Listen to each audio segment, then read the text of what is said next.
नमस्कार दोस्तों, मैं रामू कुमार यादव एजुकेशन क्लासेस रामू में आपका स्वागत करता हूं। दोस्तों, आज मैं शिक्षण कौशल का अगला टॉपिक लेकर आ गया हूं, राष्ट्रीय शिक्षा नीति 1968। तो अगर आप प्राइमरी सुपर टेट की तैयारी करते हैं तो आप इस वीडियो को जरूर देखें। ये वीडियो आपको बहुत ही महत्वपूर्ण है। यहाँ से 10 नंबर का पार्ट है शिक्षण कौशल का, वहाँ का ये टॉपिक के अंतर्गत आता है। तो आप इस वीडियो को जरूर देखें। वीडियो पसंद आए तो चैनल को लाइक करें, शेयर करें, सब्सक्राइब करें। चलिए दोस्त, हम अपने टॉपिक पर चलते हैं। तो अगर हम बात करें शिक्षण कौशल, तो शिक्षण कौशल में 10 नंबर का पार्ट, जिसके अंतर्गत वर्तमान भारतीय समाज प्रारंभिक शिक्षा, आप देखिएगा जब सिलेबस देखेंगे तो उसके अंतर्गत लिखा रहता है, उसके अंतर्गत ये आने वाला टॉपिक है प्रथम राष्ट्रीय शिक्षा नीति 1968। अगर हम इस प्रथम राष्ट्रीय शिक्षा नीति 1968 की बात करें तो पिछली वीडियो जो हमारी थी कोठारी आयोग से संबंधित थी, लेकिन कोठारी आयोग एक आयोग था, उसने सुझाव दिया था शिक्षा के संबंध में सरकार को कि ऐसे करिए, आप शिक्षा के क्षेत्र में ज्यादा आगे बढ़ सकते हैं। ठीक, उसी आयोग के जांच करने के लिए एक समिति का गठन किया जाता है, और वह समिति क्या करती है कि कोठारी आयोग के जितने भी सुझाव थे उसको जांच करने की जांच करने के लिए कहा गया, और जांच करने के बाद वो आयोग सरकार को अपनी रिपोर्ट सौंपी। रिपोर्ट सौंपने के बाद सरकार ने उस पर बहस किया शीतकालीन सत्र में, और बहस करने के बाद फिर इसको क्या किया कि 1968 की नीति को सरकार ने लागू कर दिया। ठीक, उसी चीज को हम समझते हैं। जैसे देखिए, प्रथम राष्ट्रीय शिक्षा नीति 1968, इस राष्ट्रीय शिक्षा नीति ने क्या किया कि कोठारी आयोग के सुझाव को जांच करने के लिए 5 अप्रैल 1967 को एक समिति का गठन किया। उस समिति को जांच करने के 3 बिंदु दिए गए थे। जैसे कौन कौन से? कोठारी आयोग के सुझाव पर गंभीरता से विचार करेगी, उसके बाद राष्ट्रीय शिक्षा नीति का एक ड्राफ्ट तैयार करेगी, जिसको एक ड्राफ्ट तैयार करेगी राष्ट्रीय शिक्षा नीति के लिए, और प्राथमिकताओं के आधार पर उसका क्रियान्वयन की रूपरेखा तैयार करेगी, मतलब उसको लागू करने की एक रूपरेखा जो है तैयार करेगी वो समिति। ठीक, तो ये 3 महत्वपूर्ण बिंदु है जो उसको जांच करने के लिए दिए गए थे, एक समिति बनाई गई थी। ठीक, सरकार के द्वारा। अब वो समिति ने क्या किया कि अगले साल अपनी रिपोर्ट प्रस्तुत की सरकार को, और सरकार ने उस पर संसद में बहस किया, शीतकालीन सत्र में बहस किया, और बहस करने के बाद 24 जुलाई 1968 को भारत सरकार ने शिक्षा की पहली राष्ट्रीय नीति जो है लागू कर दी 1968। उसी को प्रथम राष्ट्रीय शिक्षा नीति 1968 कहा जाता है। ठीक, अब देखिए उस नीति में क्या क्या बातें कही गई थी जो महत्वपूर्ण है, जहां से प्रश्न बनते हैं उसको हम समझते हैं।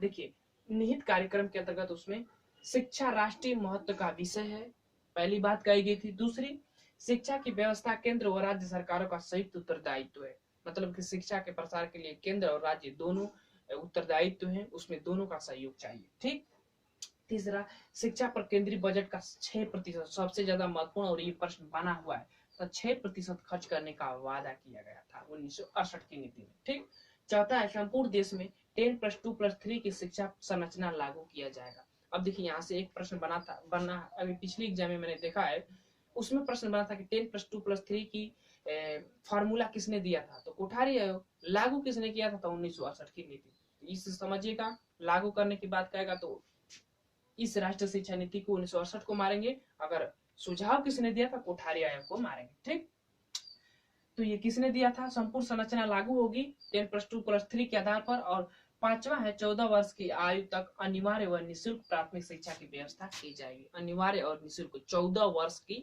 आयु तक, ये लक्ष्य रखा गया था। छठवां, माध्यमिक शिक्षा का विस्तार व उन्नयन किया जाएगा, ये भी बात कही गई थी इसमें।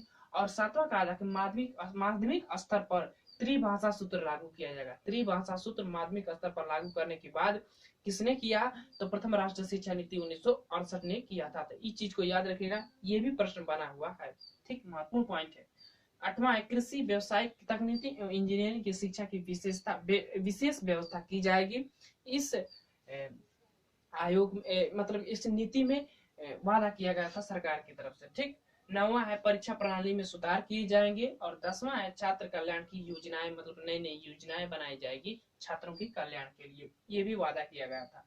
और 11 में शिक्षा के अवसरों की समानता का प्रयास किया गया है, जो शिक्षा का अवसर है सभी को समान रूप से दिया जाएगा, ये सरकार ने इस नीति में वादा किया था। ये सरकार की तरफ से लागू किया गया, नीति बनाई गई थी। ठीक, अब इतना पढ़ने के बाद हमको ये लगा कि इस नीति का लक्ष्य है डायरेक्टली, लेकिन इस नीति का लक्ष्य था कि सामाजिक दक्षता, राष्ट्रीय एकता और समाजवादी दृष्टिकोण का विकास करना इस समिति का लक्ष्य था। ठीक, अब देखिए थोड़ा चीजें समझिए, जब 1968 ने सरकार ने ये नीति बनाई तो इसने तो अपने वादे खूब किए, वादे तो जी चाच कर किए, लेकिन सुविधाओं के अभाव में और ईमानदारी के अभाव में ये नीति जो है उतनी कारगर, उतनी अपने लक्ष्य को प्राप्त नहीं कर पाई जितना कि लक्ष्य निर्धारित किया गया था। जब सन 1972 में इसकी जांच हुई थी तो इसके कई जो वादे थे वह लागू ही नहीं हो पाए थे। ठीक, अब कारण बहुत थे, बहुत से कारण अगर देखें तो उस समय थी बेरोजगारी थी, भूखमरी थी, युद्ध लड़े थे 65 का 62 का, इतने सब युद्ध, और 1971 का युद्ध,